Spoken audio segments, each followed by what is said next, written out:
Here it is. We have the MSi Claw in our hands. This is the A1M, the very first MSI handheld PC gaming device. Will it be able to keep up with devices such as the Lenovo Go Legion, or even the Asus ROG Ally, or Steam Deck? Now that the handheld market is getting more popular, let's see what MSI has to offer inside of this box.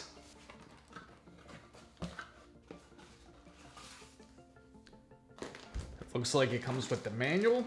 Also comes with, of course, the main course right here, which is the actual MSi Claw. Comes with more instructions and the quick start guide if you want to read it.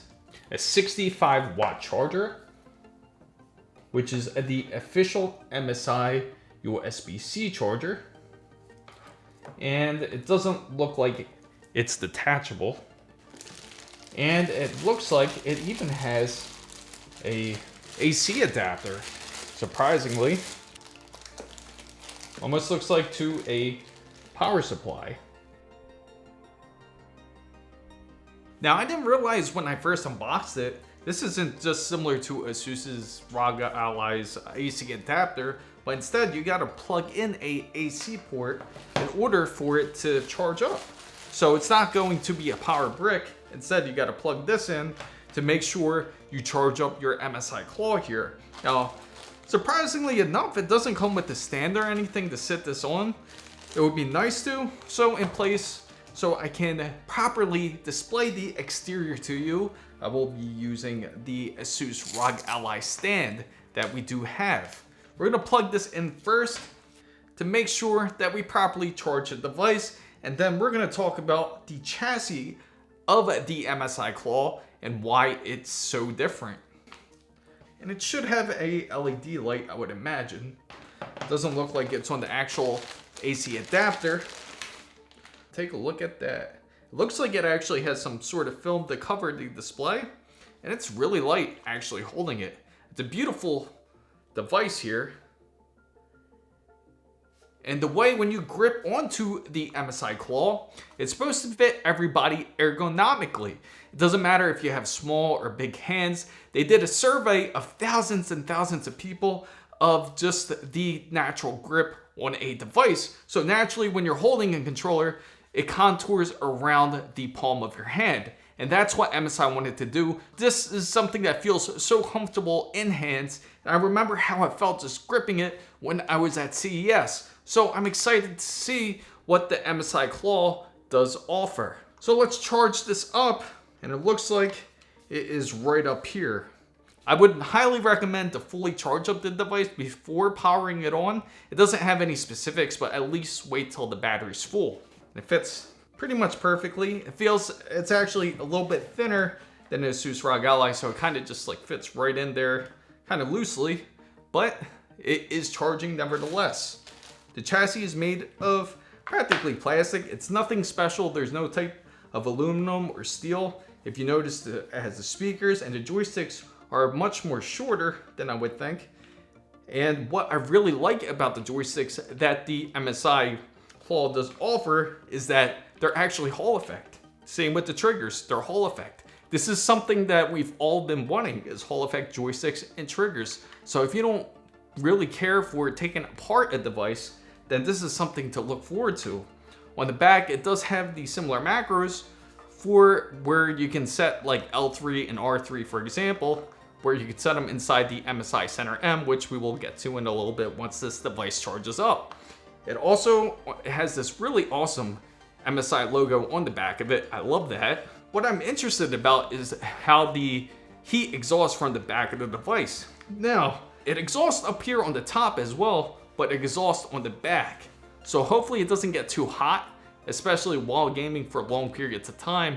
But this is something that we will see soon as this device fully charges up. Then we will talk a little bit more about the specifications and everything that the MSi Claw has to offer. So what's the difference between the three of them and why I opted for the $749.99 USD device. The lowest model of the MSI Claw, A1M, features a Intel i5 Ultra 135H. Everything else specification wise is going to be the same. The $749.99 USD version, the difference is that this model features a Intel i7 Ultra 155H, has a frequency of 1.2 gigahertz all the way up to 4.8 gigahertz, versus the i5 model, which is at $699.99. So it's only a $50 USD difference, but it will make a large performance difference, I believe, between the two, as they feature two different frequencies. This one's slightly a bit quicker. Now, what is the difference between the $799.99 version? It's the same thing. It is the i7 Ultra. They don't have a i9 Ultra like the 185H, similar to the Asus Zephyrus G16 that I just talked about. If you haven't seen that video, make sure you check it down in the description box down below, or just click the card above if you want to see that first. But anyway, they don't have a i9 version. Instead, it's also another i7 version, which is the 155H. So what's really the difference between those two?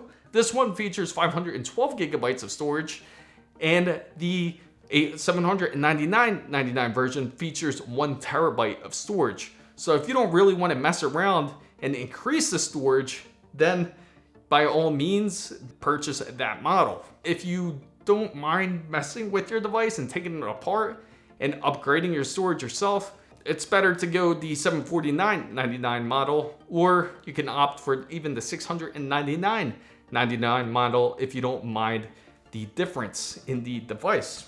The MSI Claw is finally fully charged up, so let's see how it is when it starts up. What I really like about the MSI Claw is that the RGBs look very natural, and they even have the RGBs on the actual buttons themselves, which is pretty dope. So all you have to do is go through a basic Windows setup when you first start this device up. It does feature Windows Hello, which uses a fingerprint scanner similar to the Asus ROG Ally. Now the fingerprint scanner, as it is really simple to set up and easy to get access into the device this way. So it doesn't have any front-facing cameras for Windows Hello, just a fingerprint reader. So let's talk about the specifications for the MSI Claw, because they do have some pretty amazing specs. Now, this does have a Intel i7 Ultra 155H.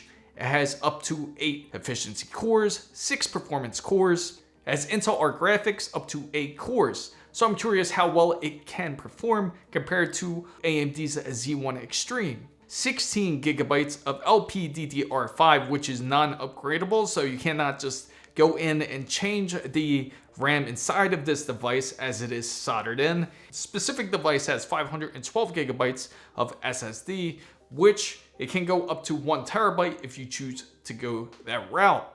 It also features Hall effect joysticks, and it does have Hall effect triggers as well on this device.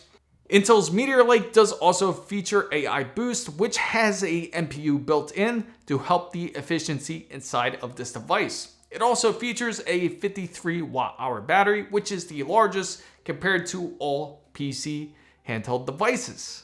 Screen-wise, it is a 1920 by 1080, so it's a full HD display up to 120 Hz. It has 100% DCI-P3, and it does have a 1,000,000:1 contrast ratio. Most importantly, it does have some pretty amazing updates to this device compared to other handheld devices, as it features Intel's Wi-Fi 7, and it does have Bluetooth version 5.4, which are the latest and the newest. Now, this device only weighs 675 grams, and it only comes into this black color. So if you're wondering about the cooling of the device, it uses MSI's revolutionary technology, where it uses the intra-flow thermals to help cool the components inside. It will help keep cooler temperatures as it exhausts heat away from the most critical components, especially inside of your gaming device. So hopefully it stays nice and cool, because it is well ventilated from the looks of it. It also features Skull and Bones for free for this device if you do purchase it. I haven't heard great things about that game, but it does offer it if you care for that game, and you do get a month of Xbox Pass for free.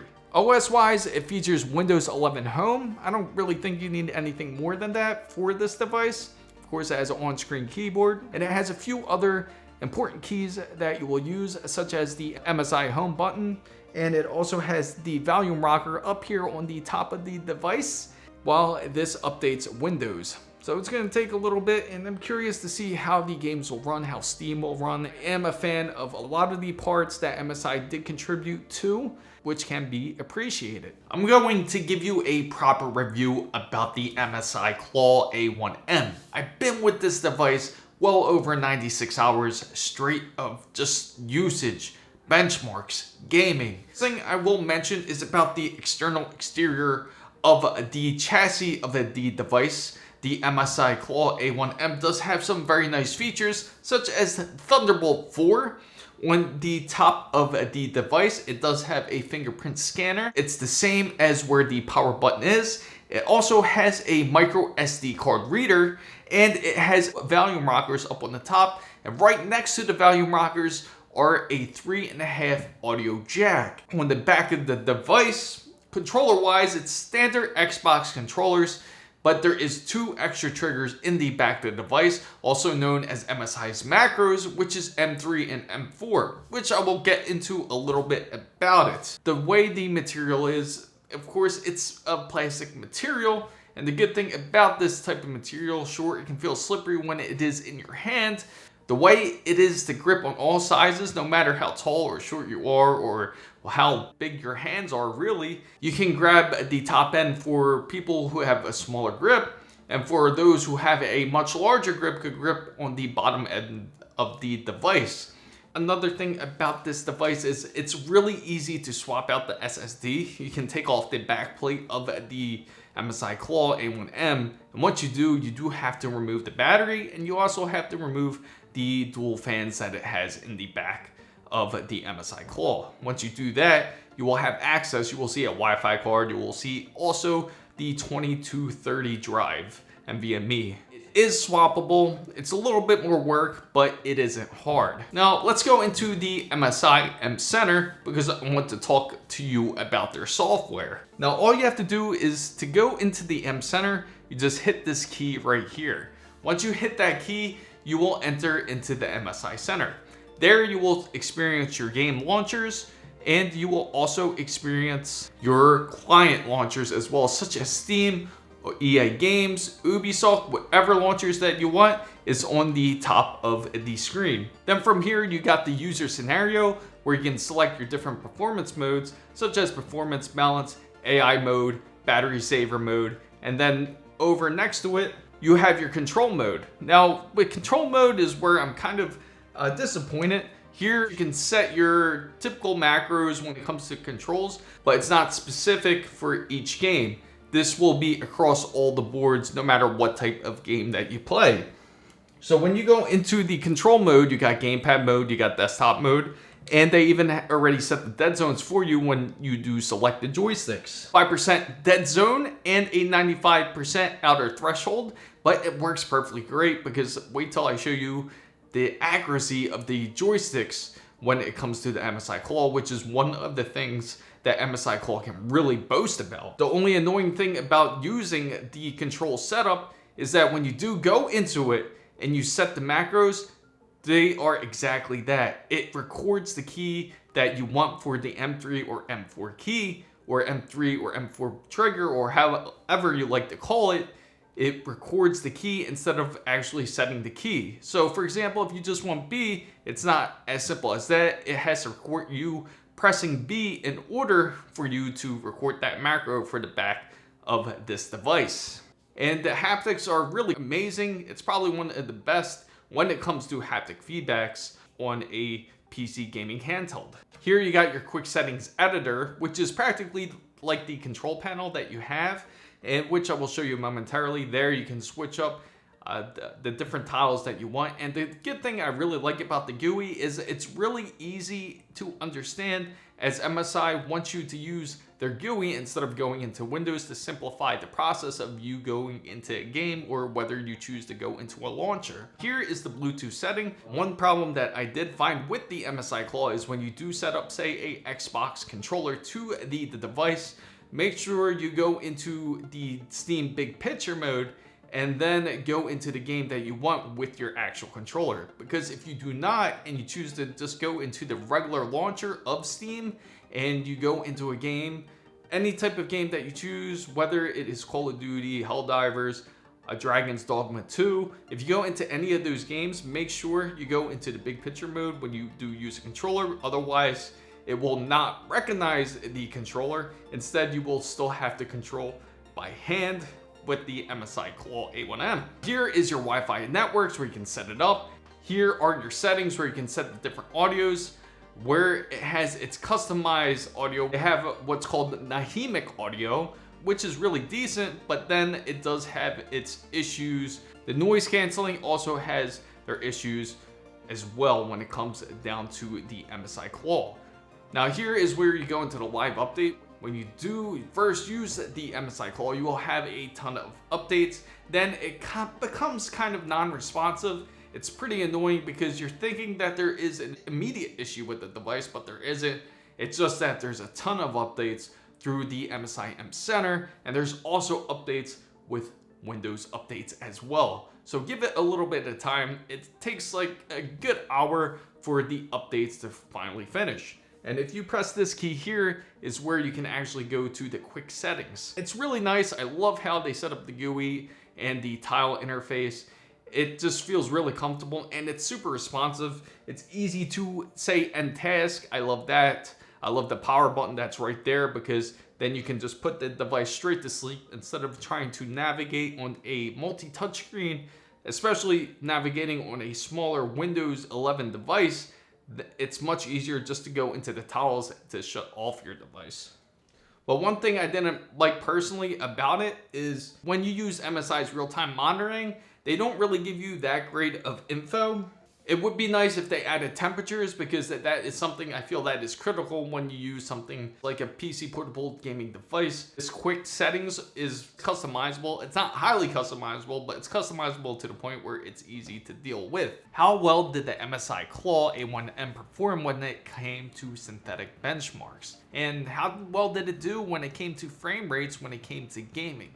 The numbers may actually surprise you, because wait till you hear it. For Time Spy on Super Battery Savings Mode, it reached 2908. For powered performance, up to 3860. When it came to Fire Strike, 8076. And then when it reached Super Battery Mode, is 6506. You can take a look at all these benchmarks that it received. Even Cinebench was quite impressive when it came to these numbers.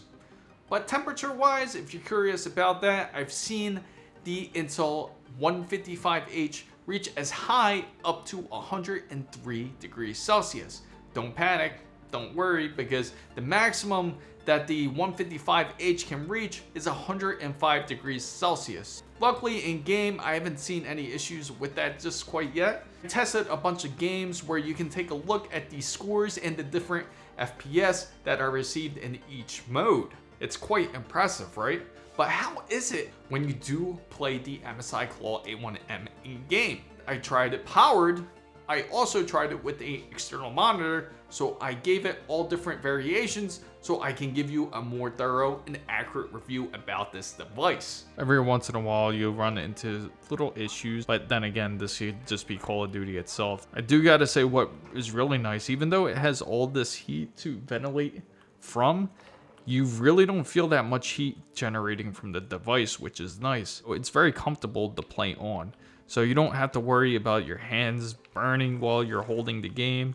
And the fatigue is not to worry about either, as it does an excellent job of, sometimes it's the games itself where it'll play well, and sometimes it chooses not to play so well either. Sometimes the device can be pretty irritating because then it can be non-responsive while you're trying to go into a game, forced to turn off the device in order for it to work. Holding the MSI Claw, it's very comfortable ergonomically because when you do grip it, it does give you a fat enough grip, just like you're gripping the controller, which is really nice. Now, another thing about the MSI Claw is that yes, it is a little bit heavier than other devices, but you don't really notice the weight from it. Maybe because it's so comfortable in your hands, it almost feels like you're just like holding another controller.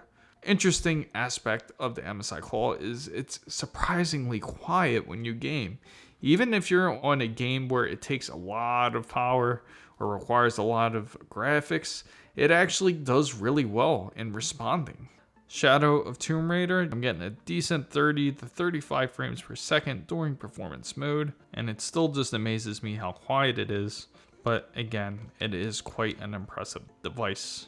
You get a decent amount of frame rates, especially when you are playing first-person shooters such as Modern Warfare 3. You can get, I'd say, about 40 to 60 frames per second.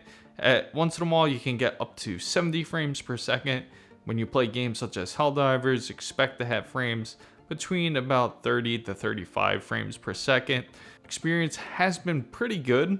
For AI mode, it's pretty similar. You get the similar experience, and balance mode is pretty similar as well. The only difference where you will expect a large difference of performance loss is when you are in super battery mode, and you can lose about 10 frames per second.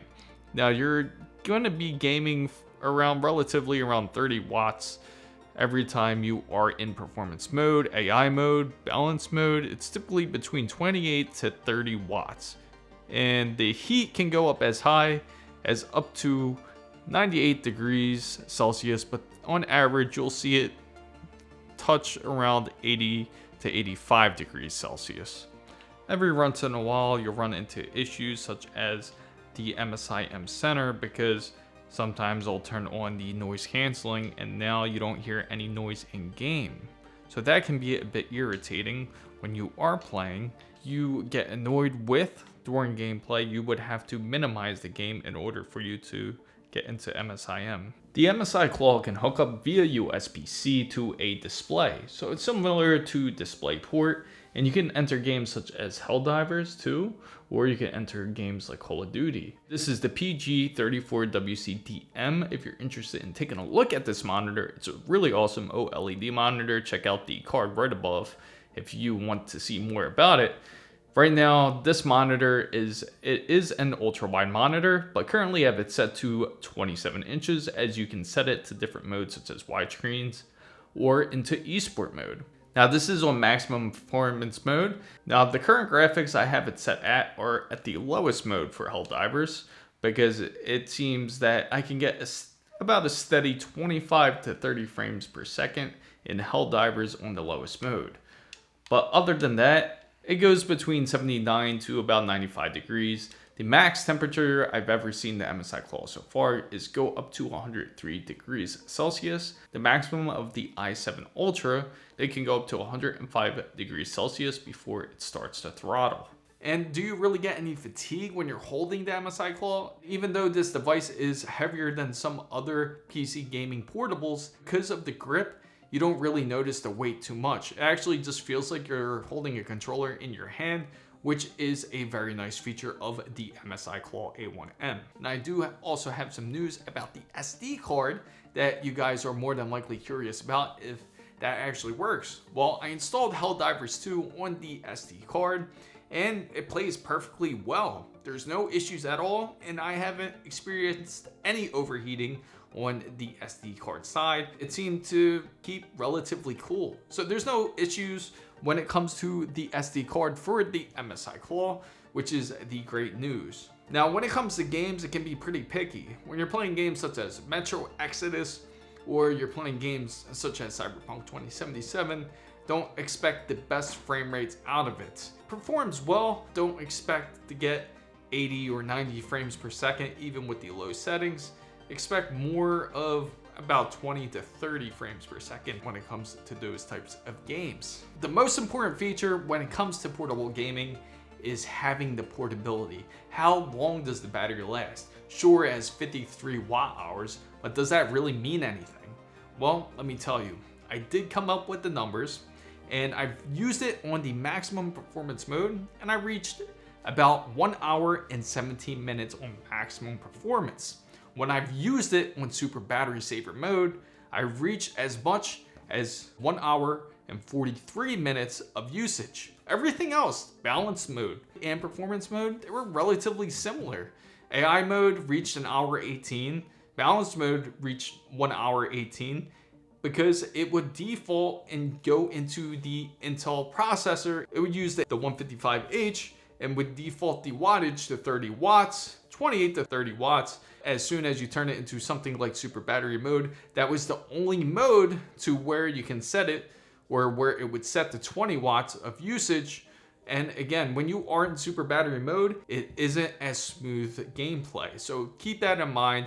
And AI mode can be a bit picky, especially when you're in games such as Modern Warfare 3, when it comes to the suppression of the noise in game. Even though you try to set the settings off, it is, again, really finicky when it comes to that. So it's a pain switching from a game into MSI M Center, into shutting off certain settings. It's best to keep away from AI mode if you're going to play games like first-person shooters or a big action game, because any game that's really noisy, more than likely it's going to end up suppressing sound because of the actual software. I purchased this device for $749.99 USD. What would I give it as a rating, and what do I personally think of it? I think it has a ton of potential. This is MSI's first generation PC gaming handheld, but I'm not sure if they were just against the race of time and that they didn't want to be late coming out with their device. Personally, to me, they should have took a little bit more time into focusing more into their software, into their game side. I hate to be the one to put it out there, but personally to me, I would give this device a 6 out of 10. Unfortunately, I can't say it would be on my high recommendation list. Family guys, I hope you found this content very useful. If you did, make sure to give it a thumbs up. If you know anybody else who is interested in PC gaming, make sure you share this video with them.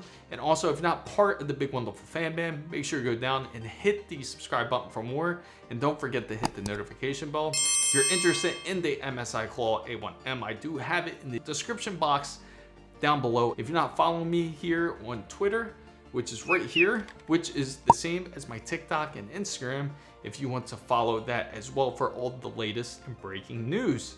So fam guys, is there anything that you want to know out of the MSi Claw A1M, or did you decide to go with the purchase of A1M? Let me know in the comments down below. Thank you guys so much for watching. This is Chris Mizo, signing out.